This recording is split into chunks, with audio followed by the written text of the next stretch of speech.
હા કે હવે આ એક નવો આવ્યો છે સુખો તત્વ. એને કહી દઉં છું કે જરા બેટા પૂરતાથી લેવાનું ઓછું રાખ. તને પણ પડશે જેમ પિંકેશને પણ જેલમાં પૂરવામાં આવ્યો ને લાલભાઈની લાલ કરવામાં આવી. હવે તારો વારો આવવાનો છે તો માપમાં રહેવું, કારણ કે હવે તીર અને કામઠા નીકળશે. આવેદન ને નિવેદન બંધ. આદિવાસી એક થયેલો છે.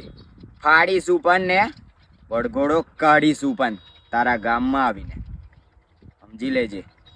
SS ઠાકોર તમને બધાને લેવામાં આવશે. વનરાજ હોય, SS ઠાકોર હોય કે પછી SK ઠાકોર હોય, માપમાં રહેવું, નહીં તો ફાડી નાખીશું. જય જોહાર, જય આદિવાસી. તો જય જોહાર અને જય આદિવાસી મારા ભાઈઓ. પહેલાં તો તમે RK ઠાકોર અને વનરાજ ઠાકોર તમને જ કહું છું, પિક્કીનાઓ આદિવાસીને તમે વિરોધ કર્યો હતો ને, હવે તમે માપમાં રહેજો. માપમાં તમારા બાપ ઉતરી ગયા છે યુટ્યુબમાં ને ઇન્સ્ટાગ્રામમાં. થોડાક દિન સફર કર, તારી કાર્યવાહી થઈ ગઈ છે. હવે તને મને લાગે છે કે તું જેલમાં જવાનો છે. માપમાં રહેજે. પહેલાં તો તું વનરાજ ઠાકોર કોળી સમાજના, તને જ કહું છું, પહેલાં તો તું આ વિડીયો જોઈ લે. અને તમે એક આદિવાસી હોય ને તો આ વિડીયો તમે પૂરો જોજો અને આ ચેનલને સબસ્ક્રાઈબ કરી લેજો. સબસ્ક્રાઈબ બી ના કરવું હોય તો જય જોહાર કરી કમેન્ટ કરી દીજો. પહેલાં તમે આ વિડીયો જોઈ લો, આપણા આદિવાસી સમાજ શું કહી રહ્યો છે. જય હિન્દ, જય ભારત, જય આદિવાસી, જય જોહાર.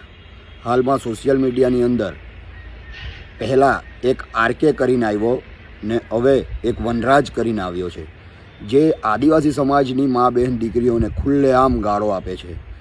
મારા ભાઈ, તારે જેની સાથે વિવાદ હોય તેની સાથે તમે સામે જે લડવું હોય ને તે લડી લો. બાકી કોઈ સમાજની મા બહેન દીકરીઓને ગાળ આપવાનું બંધ કરી દેજો. કારણ કે એ કોઈ સમાજની જ નથી, એ આપણા દેશની, આપણા રાજ્યની મા બહેન દીકરીઓ છે. માટે મા બહેન દીકરીઓને ગાળો આપવાનું બંધ કરી દેજો, નહીં તો છોડા અને બड्डा બધું જ ફાટી જતું રહેશે. આ તમને ખુલ્લું કહી દઈએ. તમારી જે અંગત લડત હોય, જે લડાઈ હોય તે તમે સામે ભેગા થઈને તોડી લો એકબીજાનું. ખાસ કરીને મારા આદિવાસી સમાજના તમામ યુવાનોને એક અપીલ કરવી છે.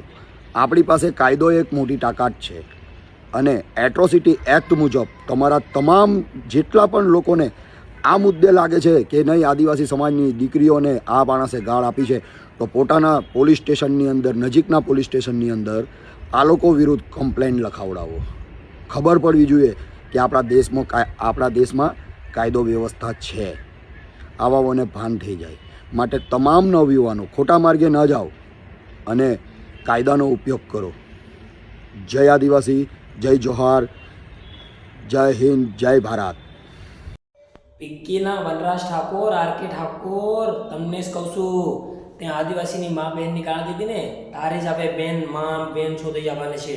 થોડાક દિન સફર કર, તું જેલમાં જ જવાનો છે. પિક્કીના જેલમાં. હવે તું રોક. ઇન્સ્ટાગ્રામમાં તને અમે કીધું તું માફી માંગ લે, પણ તે શું કીધું, આદિવાસી ગાંડે ગાભા રાખીને હુઈ જો. હવે તું ગાંડે ગાભા રાખીને હુઈ જજે. પિક્કીના, તમને જ કહું છું, પિક્કીના વનરાજ ઠાકોર અને RK ઠાકોર, તમને જ કહું છું, ચેલેન્જ આપી દીધી આદિવાસીએ. ચેલેન્જ. એક આદિવાસી બોલે તારી રાણને શોધો. આદિવાસી હું આદિવાસી, અસલી આદિવાસીની બહેનને ઠોકું. અસલી આદિવાસી.